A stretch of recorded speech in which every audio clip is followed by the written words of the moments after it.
우리 현대사의 최대 비극 제주 4.3 사건에 대한 좌파의 설명에서 빠지지 않는 것이 3.1 발포 사건입니다. 1947년 3.1 발포 사건에서 경찰이 양민을 살해했고 그래서 성난 민중의 봉기가 1년 뒤 1948년 4.3 사건으로 이어졌다는 것입니다. 과연 역사의 진실은 어떤 것일까요?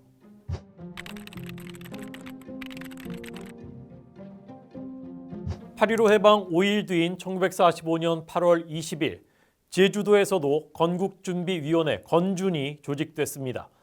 이때만 해도 좌우익 가리지 않고 사회 안정과 건국에 기여하자는 분위기였습니다.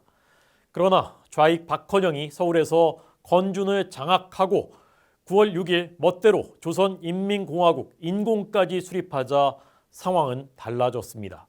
9월 28일에는 제주도에도 미군이 상륙해 군정청이 들어섭니다. 그러자 제주도 좌익은 10월 9일 제주극장에 모여 제주도 건준을 좌익만의 기구로 개편하고 인공의 제주 지부인 인민위원회를 리 단위까지 조직합니다. 미군정에 맞서는 별도의 행정기구를 만든 것입니다. 제주도 우익은 좌익과 맞서기도 어려울 만큼 세력이 약했습니다. 제주도는 육지의 통제가 잘 미치지 않았고 해방 후 도쿄, 오사카, 서울 등에서 귀향한 좌파 지식인과 중국 의용군, 팔로군 출신 등이 몰려들어 남로당세가 막강했습니다. 해방 전 22만 명에서 28만 명까지 급증한 제주도 인구 중 남로당원은 5만 명이 넘었습니다. 1947년 3.1 발포 사건 전까지 사실상 제주도 전역을 지배한 행정기구는 미군정이 아닌 인민위원회였습니다. 제주도에서는 아무런 반대파의 저항도 없이 인민위원회가 생겼고 민전의 천하가 되었다. 미군정에서 보낸 지사나 경찰은 좌익의 단호한 태도를 취하지 못했고 도리어 이에 가담하고 배양했다라고 조선일보 1949년 6월 3일자는 평가했습니다. 1946년에는 콜레라가 번져 369명이 목숨을 잃었고 보리 흉작으로 식량난이 겹쳐서 도민들의 살림은 피폐하고 민심은 흉흉했습니다. 1946년 가을 박헌영이 조선 정판사 위조 집회 사건으로 수배돼 월북하면서 남로당은 합법 정치 무대의 주도권을 상실했습니다. 남로당은 폭력투쟁으로 전환해서 대한민국 정부 수립 저지에 나섰습니다.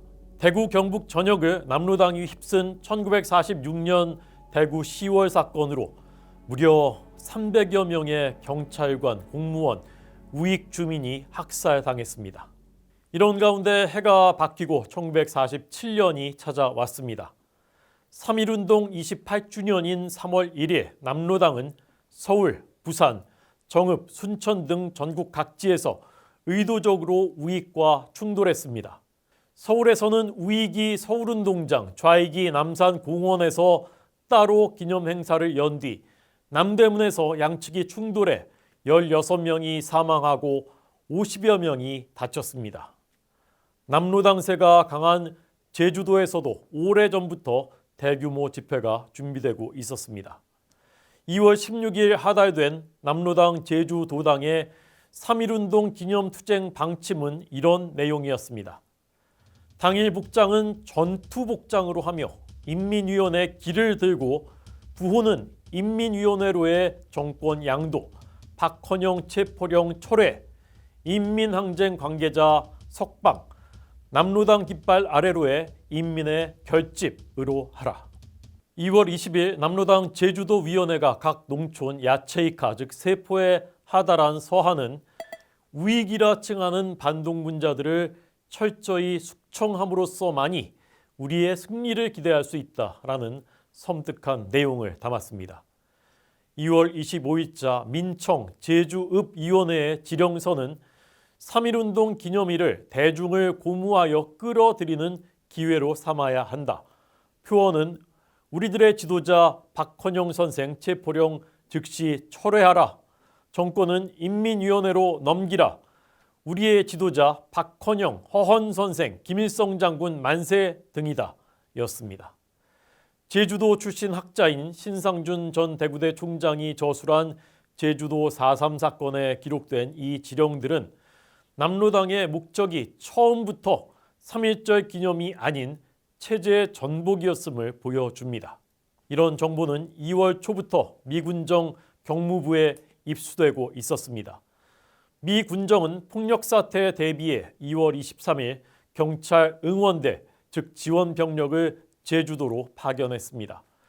2월 28일에는 안세훈 등 남로당 지도부를 불러 이들이 요구한 제주 북국민학교 대신 서 비행장, 현재 제주국제공항 자리에서 3.1절 기념 행사를 열 것과 시위는 금지한다라는 방침을 최후 통고했습니다. 그러나 남로당은 이를 묵살했습니다. 다음 날인 3월 1일 제주 북국민학교에서 대규모 집회가 열렸습니다. 제주도 인구의 10분의 1, 무려 2만 5천 명이 모였습니다. 좌익계열 민전, 인민위원회, 민청, 부녀동맹, 교원조직, 직장조직이 총동원된 결과였습니다. 부녀동맹원들은 붉은 완장을 두르고 반미 삐라를 뿌렸습니다. 오전 11시 시작된 대회는 민전위원장 안세훈 등 각계 대표의 민족 반역자 처단, 신탁 통치 절대 지지, 경찰 비방 등을 내용으로 하는 연설이 이어진 뒤에 인민공화국 수립 만세 3창으로 오후 2시 끝났습니다. 시위 불허 방침에도 불구하고 기념식이 끝나자마자 대규모 시위가 시작됐습니다. 좌익 청년들이 앞장서 스크럼을 짜고 미군정은 물러가라, 친일파를 처단하라 등의 구호를 외치며 서문통과 동문통을 향해 쏟아져 나갔습니다. 오후 2시 50분쯤 기마경찰관 임영관 경위가 발 디딜 틈 없는 군중 사이를 헤치고 제주경찰서로 가던 중에 골목에서 튀어나온 대6살 어린이가 말에 발에 부딪혀 쓰러졌습니다. 당시 상황을 바로 앞에서 목격한 제주시 화북동 출신 1933년생 김하영 씨는 이렇게 증언했습니다. 시위대원이 플래카드용 장대를 뽑아내어 말에 항문을 찔러대는 바람에 놀란 말이 이리저리 뛰었다. 미처 피하지 못한 어린 소년 한 명이 발에 차이는 사고가 나자 이를 지켜본 군중들이 야유와 저놈 잡아라 라는 함성과 함께 돌멩이를 던지며 쫓아갔다. 1989년 발간된 4.3 증언 자료집 이제사 말엠 수다는 임경위가 아이가 쓰러진 줄도 모르고 그냥 지나치려 했고 성난 군중들은 기마병이 사람을 치었다고 고함을 지르며 기마경찰관에게 돌을 던졌다. 임경위의 말이 놀라 경찰서로 뛰어 들어갔다라고 기술했습니다. 이날 출동한 경찰은 제주 출신 330명과 2월 23일 충남에서 파견된 경찰 100명 등 430명이었습니다. 제주경찰서는 충남경찰관들이 지키고 있었습니다. 성난 군중이 제주경찰서로 몰려들자 보초를 서던 경찰과 도청 정문 막루에 있던 경찰이 군중을 향해 무차별 사격을 가해 6명이 숨지고 6명이 다쳤습니다. 비극적 사건이었습니다. 충남에서 온 경찰관들은 5달 전 대구와 경북 전역을 휩쓸었던 대구 10월 사건 때 투입됐던 사람들이었습니다. 당시 대구경찰서는 좌익에 점거돼서 무기고가 탈취되고 경찰관 38명이 학살됐습니다. 경북에서도 성주, 칠곡, 달성, 외관, 영천, 상주 등 곳곳에서 경찰서가 습격받고 경찰관 80명이 참혹하게 살해됐습니다. 10월 사건의 트라우마에서 벗어나지 못한 경찰관들이 군중에 대한 공포심에 발포한 것입니다.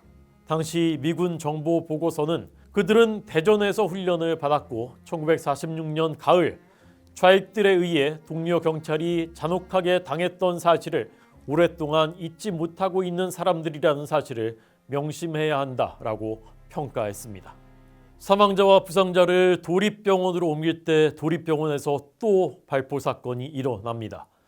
이 병원에는 허화 순경이 교통사고로 입원해서 2사람의 육지경찰이 간호를 하고 있었습니다. 총성이 울린 뒤 피투성이가 된 부상자들이 들이닥치자 충남 공주경찰서 소속 이문규 순경이 공포심에 총을 발포해서 행인 2명이 중상을 입었습니다. 삽시간에 일어난 비극이었습니다. 조병옥 미군정 경무부장, 박경훈 제주지사, 제주도 미군정관 서먼 스타우트 소령 등 3자에 의해 민관합동 진상조사위원회가 구성돼서 진상조사를 시작했습니다. 그러나 남로당은 이 사건을 반미군정 대경찰 투쟁의 불쏘시개로 삼았습니다. 경찰이 발표해 6명이 사망했다는 전단이 제주도 전역에 살포됐습니다. 3월 5일 제주 남로당 간부 수십 명이 제주읍 삼도리 김행백의 집에 모여서 투쟁위원회를 구성하고 파업지령서 문안을 배포했습니다.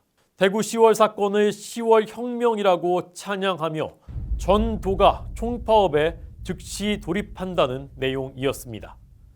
3월 10일 총파업이 시작됐습니다.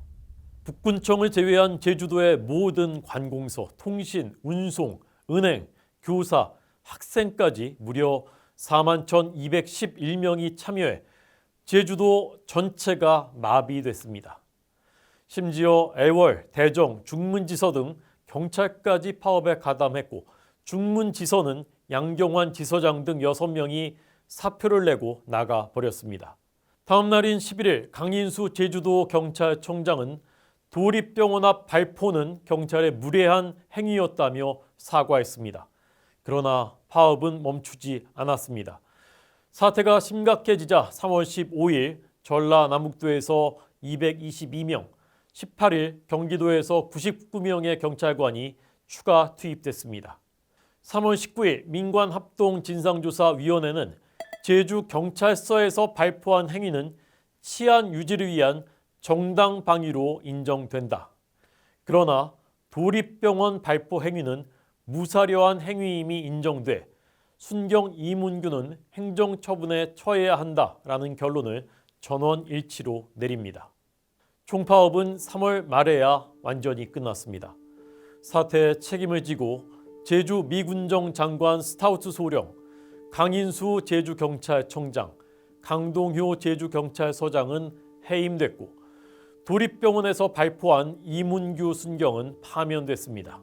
훗날 민주당 대통령 후보가 되는 조병옥 미군정 경무부장은 3월 21일 담화를 통해 이번 파업은 북조선 세력과 통모해 미군정을 전복하고 사회적 혼란을 일으키려는 정치 사회단체들의 행동이라고 밝혔습니다.